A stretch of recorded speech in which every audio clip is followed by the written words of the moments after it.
Ang mahigpit na magkalaban noon na sina Marco Antonio Barrera at Eric El Terrible Morales ay kapwa nasa Mexico nga daw po mga amigos upang ipromote ang isang documentary tungkol sa kanilang trilogy fight.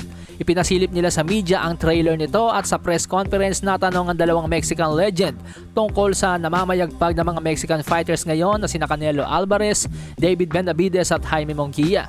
Si Eric Morales na kilalang dating trainer ni Jaime Munguia ay napuri ang performance ni Munguia kontra kay John Ryder na ngayon nga po ay hawak na ni Coach Freddie Roach.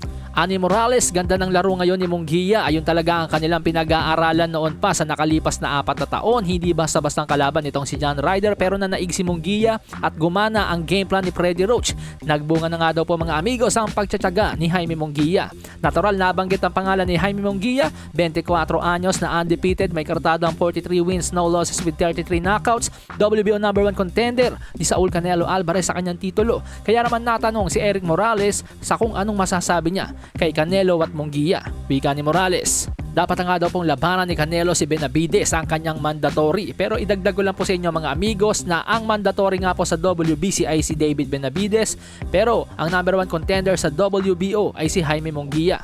Dagdag pa ni Morales mga amigos, dapat labanan na ni Canelo si Benavidez. Sa ganung paraan babalik ang reputasyon ng boxing. Kung may public demand nga daw po sa laban, dapat itong mangyari.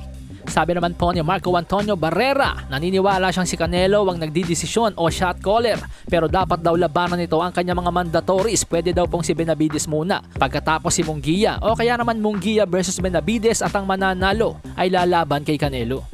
So mga kapwa Mexican legends na po yan mga amigos ang nagsasabi kay Canelo na hindi dapat sina Jermall Charlo or Terence Crawford ang unahin dapat ni Canelo. Dapat yung kanyang mga mandatories. Pero hindi lamang po mga Meksikano ang nananawagan kay Canelo na labanan na ang kanyang mga mandatories, maging ang ESPN sports analyst na isang Black African American na si Stephen A. Smith nagwawala na sa ESPN First Take.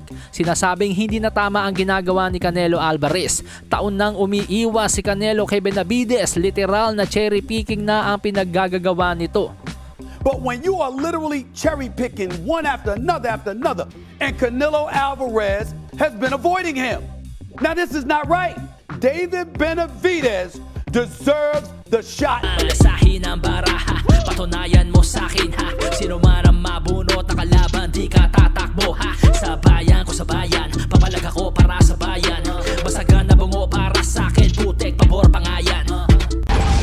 Walang Reno TV.